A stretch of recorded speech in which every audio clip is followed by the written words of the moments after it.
Chapter 7. Now Jonas's group had taken a new place in the auditorium, trading with the new 11s, so that they sat in the very front immediately before the stage.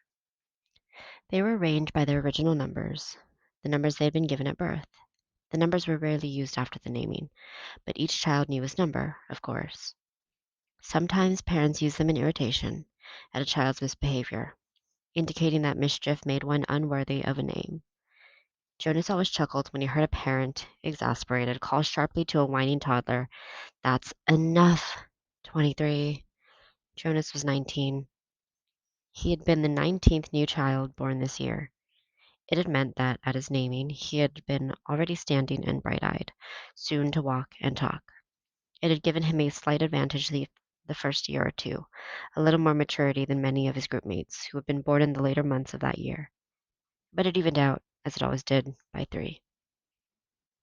After 3, the child progressed at much the same level, though by their first number 1 could always tell who was a few months older than others in his group.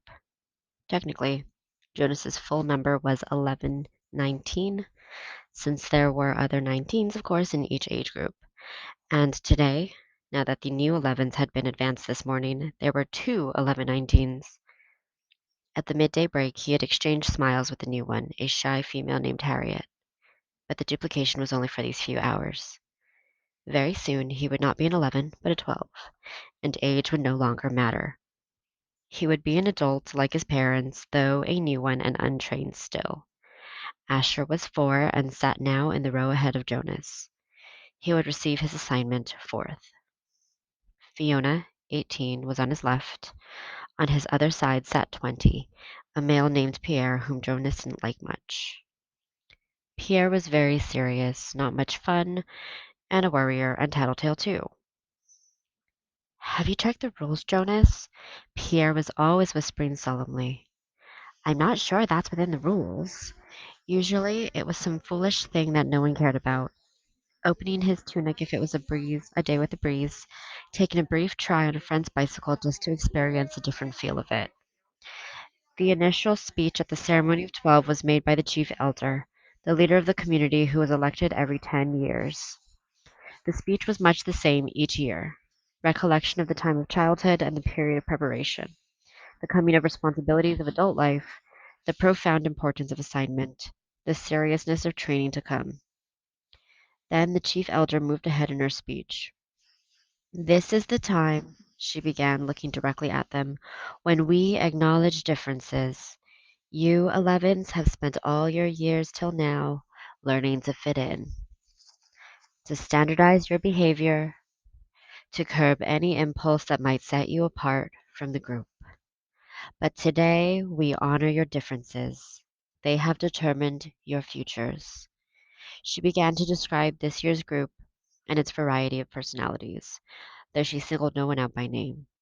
She mentioned that there was one who had singular skills at caretaking, another who loved new children, one with unusual scientific aptitude, and a fourth for whom physical labor was an obvious pleasure. Jonas shifted in his seat, trying to recognize each reference as one of his group mates. The caretaking skills were no doubt those of Fiona, on his left. He remembered noticing the tenderness with which she had bathed the old.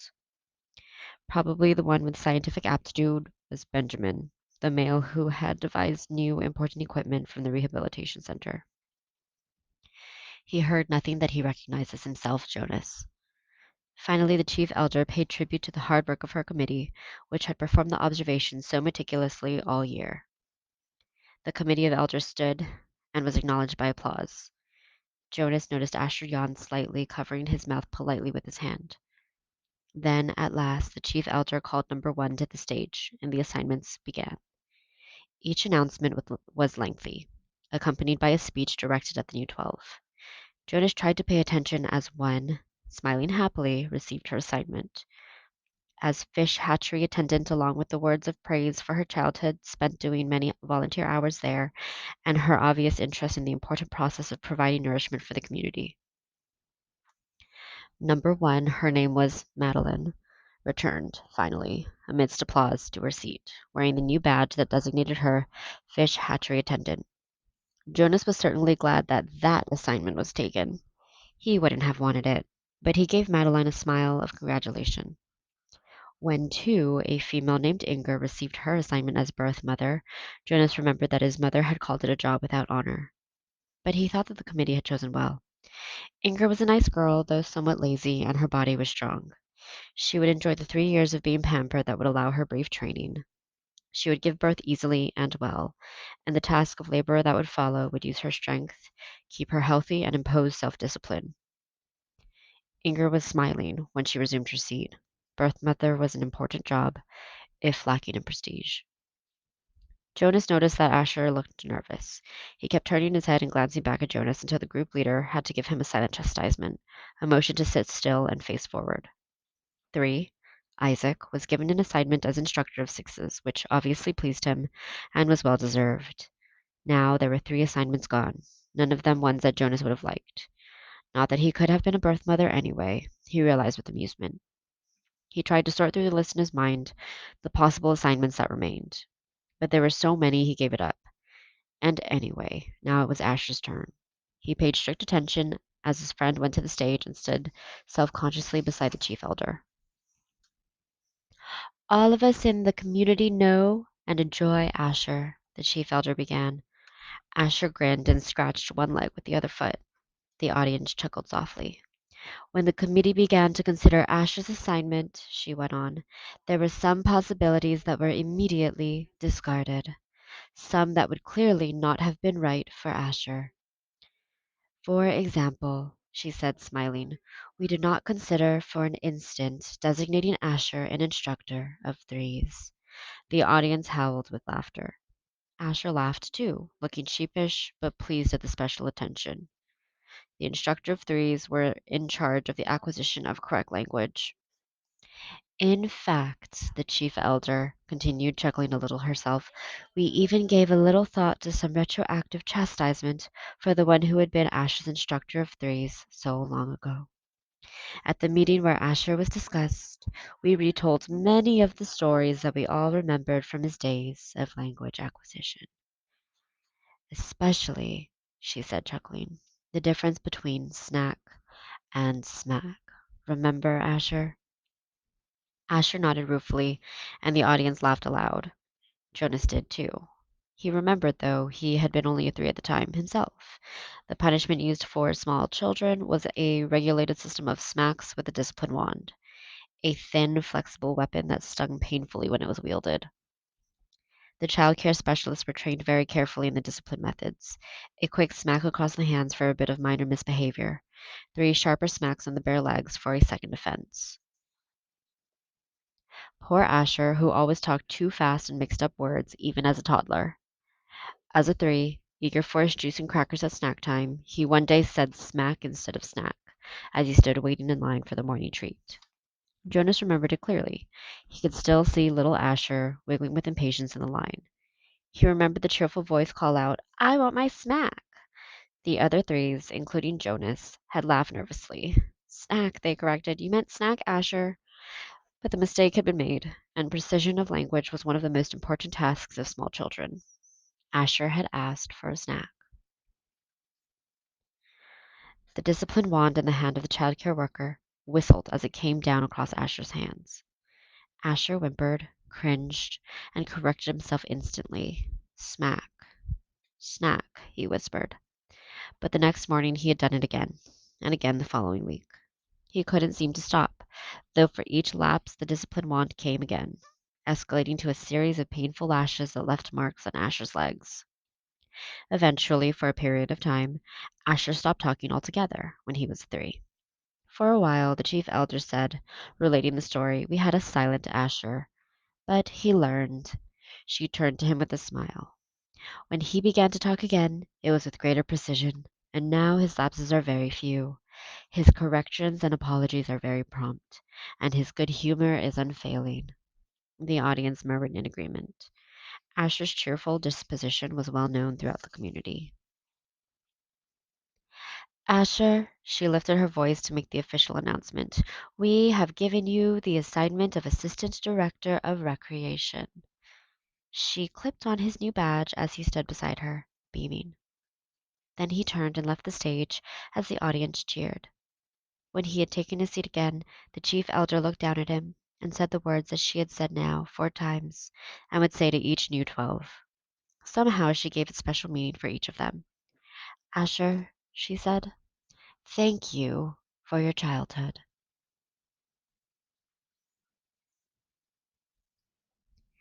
The assignments continued, and Jonas watched and listened, relieved now by the wonderful assignment his best friend had been given. But he was more and more apprehensive as his own approached. Now the new 12s in the row ahead had all received their badges. They were fingering them as they sat, and Jonas knew that each one was thinking about the training that lay ahead. For some, one studious male had been selected as doctor, a female as engineer, and another for law and justice. It would be years of hard work and study. Others, like laborers and birth mothers, would have a much shorter training period. 18, Fiona, on his left, was called. Jonas knew she must be nervous, but Fiona was a calm female. She had been sitting quietly, serenely throughout the community. Even the applause, though enthusiastic, seemed serene when Fiona was given the important assignment of caretaker of the olds. It was perfect for such a sensitive, gentle girl, and her smile was satisfied and pleased when she took her seat beside him again. Jonas prepared himself to walk to the stage when the applause ended, and the chief elder picked up the next folder and looked down to the group to call forward the next new 12. He was calm now that his turn had come.